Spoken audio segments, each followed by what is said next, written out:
แขวงหัวพันจัดพิธีเปิดงานเที่ยวชมดอกซากุระเพื่อเฉลิมฉลองครบรอบ 10 ปี การปลูกต้นซากุระที่สวนซากุระลาวญี่ปุ่นเมืองเวียงไซพิธีดังกล่าวได้จัดขึ้นที่สวนซากุระลาวญี่ปุ่นเมืองเวียงไซโดยมีท่านนางล่องคำพรมีไซรองประธานคณะกรรมการปกครองแขวงหัวพันท่านทีสุโตมุโคอิซุมิเอกอัครราชทูตญี่ปุ่นประจำลาวท่านแสงสุวรรณวงศ์คำหัวหน้าแผนกวัฒนธรรมและการท่องเที่ยวแขวงมีประธานองค์การใจกล้าประจำลาวประธานองค์การคนพิการอาซีเพื่อการพัฒนาภาคส่วนเกี่ยวข้องลาวญี่ปุ่นเข้าร่วมสวนซากุระแห่งนี้เป็นสัญลักษณ์แห่งสายผัวพันระหว่างสองชาติลาวญี่ปุ่นเริ่มแต่ปี 2022 เป็นต้นมาดอกซากุระอยู่ซากุระลาวญี่ปุ่นที่เมืองเวียงไซได้ออกดอกเบ่งบานสวยงามและได้กลายเป็นสถานที่ท่องเที่ยวที่ดึงดูดนักท่องเที่ยวทั้งภายในและต่างประเทศเดินทางเข้ามาเที่ยวชมความงามของดอกซากุระในทุกๆปีย้อนได้รับความเอาใจใส่และสนับสนุนจากรัฐบาลญี่ปุ่นก็คือสถานทูตญี่ปุ่นประจำลาวและองค์การคนพิการอาซีเพื่อการพัฒนาที่ได้ให้การสนับสนุนด้านงบประมาณในการสร้างกิจกรรมส่งเสริมการท่องเที่ยวโดยเฉพาะแมนการสร้างจุดถ่ายรูปเพื่อดึงดูดนักท่องเที่ยวซึ่งได้เฮ็ดให้การเที่ยวชมดอกซากุระบานอยู่สวนแห่งนี้แต่ละปีมีบรรยากาศฟุดฟื้นและได้รับความสนใจจากนักท่องเที่ยวอย่างหลงใหลการจัดพิธีเปิดงานเที่ยวชมดอกซากุระในครั้งนี้ก็เพื่อเป็นการส่งเสริมการท่องเที่ยวอยู่เมืองเวียงไซก็คือแขวงหัวพันให้นับมือหลายขึ้นท่านทีสุโตมุโคอิซุมิกล่าวว่าการที่ต้นซากุระของญี่ปุ่นอยู่เมืองเวียงไซแห่งนี้ได้ครบรอบ 10 ปี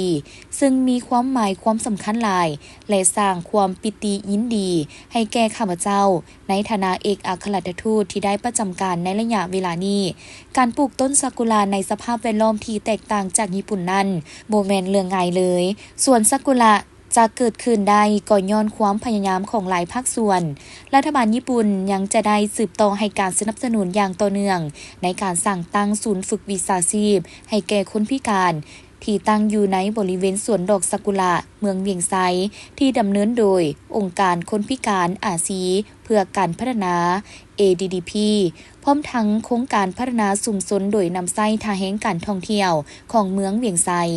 เมื่อเบิ่งไป10 ปีถึง20 ปีข้างหน้าข้าพเจ้าหวังว่าโครงการเหล่านี้จะสืบต่อและได้รับการพัฒนาไปด้วยการนำพาของคนลาวและหวังว่าแขวงหัวพันและเมืองเวียงไซที่มีความอุดมสมบูรณ์และมีทรัพยากรการท่องเที่ยวแห่งนี้จะได้ต้อนรับนักท่องเที่ยวหลายขึ้นเรื่อยๆและเสน่ห์ความงดงามของดอกซากุระในที่นี้จะถูกเผยแพร่ออกไปอย่างกว้างขวางท่านเอตะยาซิโรที่ปรึกษาประธานองค์การคนพิการอาซีเพื่อการพัฒนา ADDP หรือเป็นที่รู้จักกันในนามสายแห่งดอกซากุระกล่าวว่ามื้อนี้ข้าพเจ้าพร้อมทั้งคณะผู้บริหารและทีมงานจากองค์การคนพิการอาซีเพื่อการพัฒนาประเทศลาวและญี่ปุ่นมีความรู้สึกปิติยินดีอย่างยิ่งที่ได้มาฮอดมาถึงและเต้าโฮมร่วมกับบรรดาทานนับตั้งแต่ได้ปลูกเบียดอกซากุระด้วยความเป็นห่วงว่าดอกซากุระจะสามารถเติบใหญ่อยู่ผืนแผ่นดินลาวแห่งนี้ได้แท้บ่จากมื้อนั้นถึงมื้อนี้เวลาก็ได้ผ่านไปอย่างไววาถึง13 ปีแล้วต้นซากุระที่น้อยๆนั้นได้เติบใหญ่อย่างสง่างามและได้ออกดอกเบ่งบานให้เห็นอย่างสวยงามถึงแม้นว่ายังมีเบี้ยน้อยๆที่หาก็กำลังแตกดอกออกกิ่งแต่ดอกซากุระของญี่ปุ่นจะสืบต่อเบ่งบานอย่างสวยงามในอีกหลาย10 ปีหรือหลายร้อยปีต่อหน้า